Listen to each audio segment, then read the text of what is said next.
sir, siguro sa balikat ko medyo may nararamdaman na ako na Okay.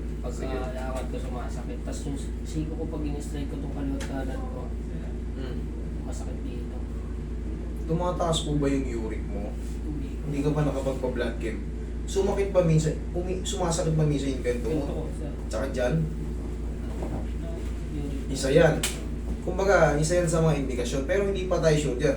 Kailangan yan, magpa-blood chem ka. Kumbaga, ma-check ba? Mag-check up ba tayo? Yung ma-test natin yung dugo natin. Kasi, pag wala naman tayong mga tumba-tumba, nadulas, hindi tayo nakipag-away, o tumama, hindi tayo nakasiko ng mga kung ano-ano, bigla na lang sumasakit, kumain lang tayo ng tuna, kumain lang tayo ng baka, baboy, gising sa umaga, parang may mga may limitation na yung joint ko Yan. Tapos, yung mga ganito natin, parang may kakaiba. Hindi naman ako natapilot. Yan, sa mga kinakain natin yan. Baka umu-over tayo sa protein. Madalas ka ba nagpapapawis? Hindi. Pause ako, sir. Anong... Tinga po basket. Nagpa-basketball ka? Okay, sige. Very good yan. Kasi, baka uminom ka ng alak. Hindi naman, sir. Hindi ka ano, pero Nung uminom ito ka. lang, nung 12 lang, tsaka nung New Year. Hindi, ay, yun na nga, umiinom ka ng alak.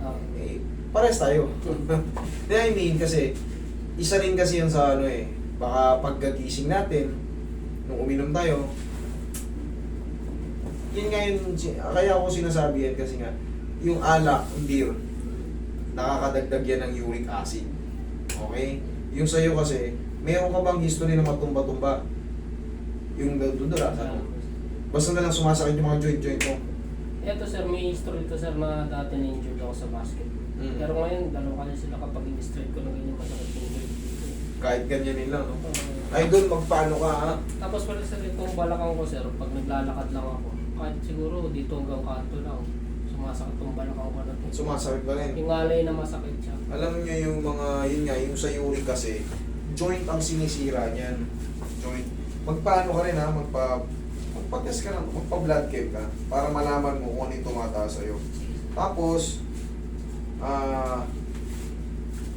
for the meantime, kumbaga hindi ka naman ganong malala Sige, i-reset kita tapos, mag-take ka ng celery. Celery, carrots, green apple, cucumber.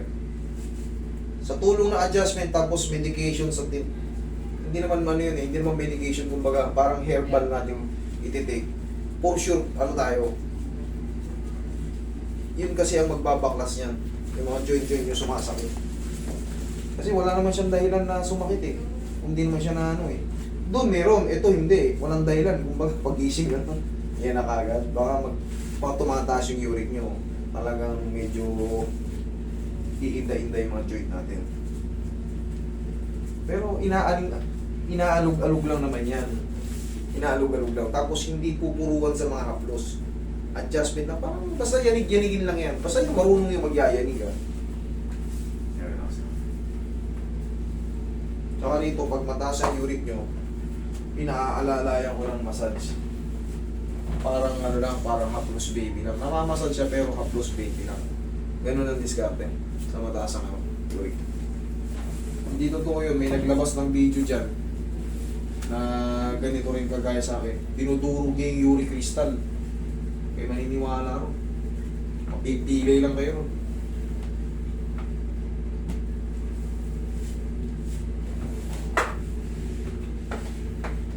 Tayo.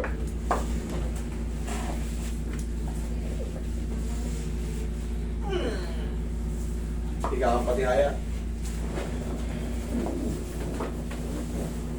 Kanan yung no, pag naglalakad ka. Mahaba idol yung kanan mo. Ayan diba kahit hindi ko hawakan mahaba. Bumaba. Sige, higa ka. Sir, may history ako dito sa kaliwakang pa. Ano yung story? Ito yung sa basketball, injured siya. Saan banda? Parang ito sa mismong tuhod ko. Sa joint. Sa joint? Kasi walang problema yan. Parang gumanon siya. Walang bakal. Wala, sir. Walang problema. Basta walang bakal. O pag may bakal, doon tayo mag-aalangan. Pero kung walang bakal, kahit pa nag-8-8 yung ano mo, ako na bahala.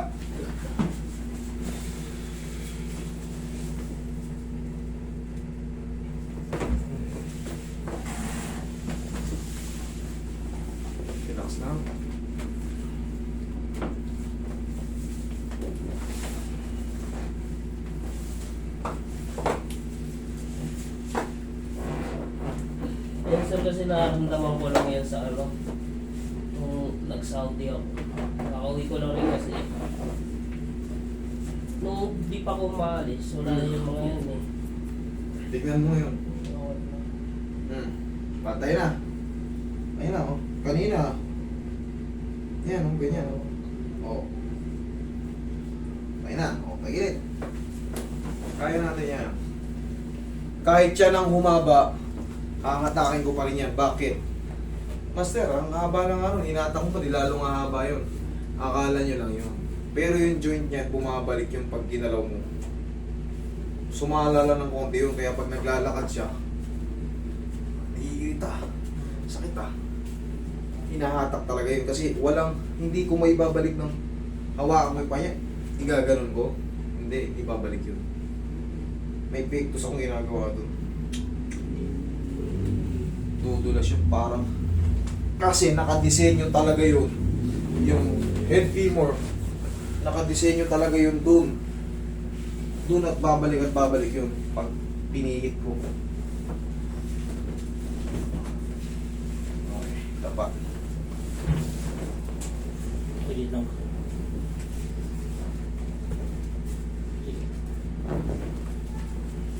Pero huwag niyong gagayahin yung sa akin ha, yung hinahatak ko ha. Huwag niyong gagayahin basta-basta. Hindi po nakita nyo na naayos eh. May ginagawa kong pectus doon. Makikita nyo. May hatak na kakaiba yun. Huwag kayong hatak na malakas. Pamir, dumire-diretso makalag. Kailangan pag-aralan nyo muna kung ano yung joint position. Para magaya nyo ko. Lalo sa mga batang followers ka, yung mga basketball player. Sa mga tapilok, okay lang. Pero yung mga hip joint, malaki ang joint, baka magdire-diretso matanggal eh. Kaya kayo. Aral, mag-aral. Yan ang key points. Panoorin nyo yung mga anatomy ng joint. Alam nyo, visualize nyo pag inaksyonan nyo na.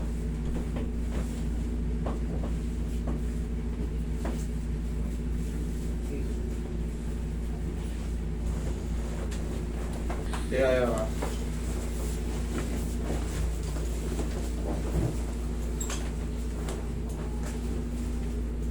Tapos dito lang. nag-isip siya.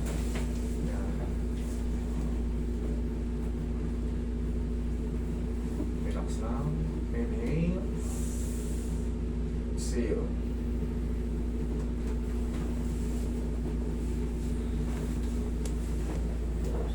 Ano ba yung Thursday? Thursday, Friday. Ano ba yung pahabol yung ano? Tatakin na rin natin. Walang problema. Basta nakahiga Okay, ka sir. Ayusin na rin natin.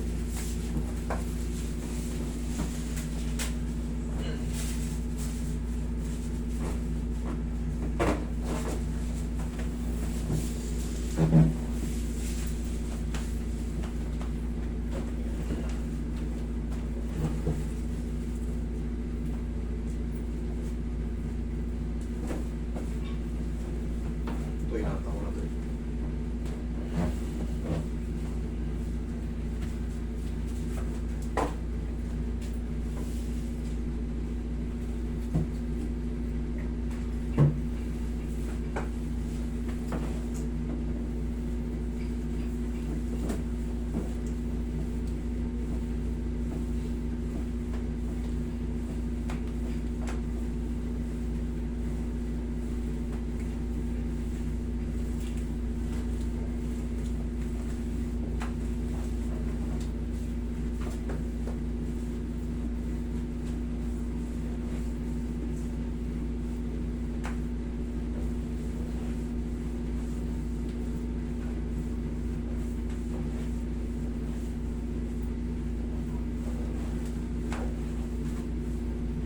Bukas yan.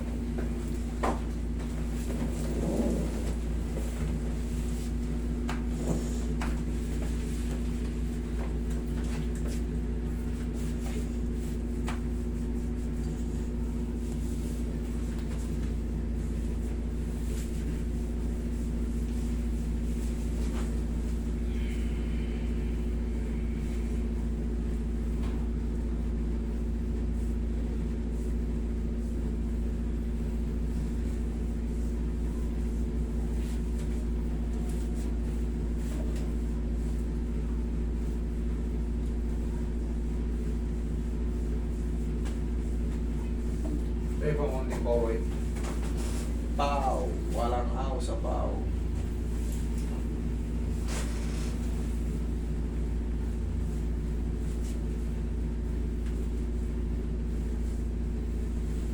Kahit hindi ka pa sure na may uric ka, tanda mo yung celery, carrots, green apple, cucumber. Blender mo yan. Tanggal yan. Sa celery pa lang, paklas na yan eh. Celery talaga yung pampaklas na ano. Lalo kung yung inflame kayo, kumbaga, namamaga yung ano nyo, tirahin yan. Oh, nalalakasan mo na. Okay? Thank you. Tama, sir.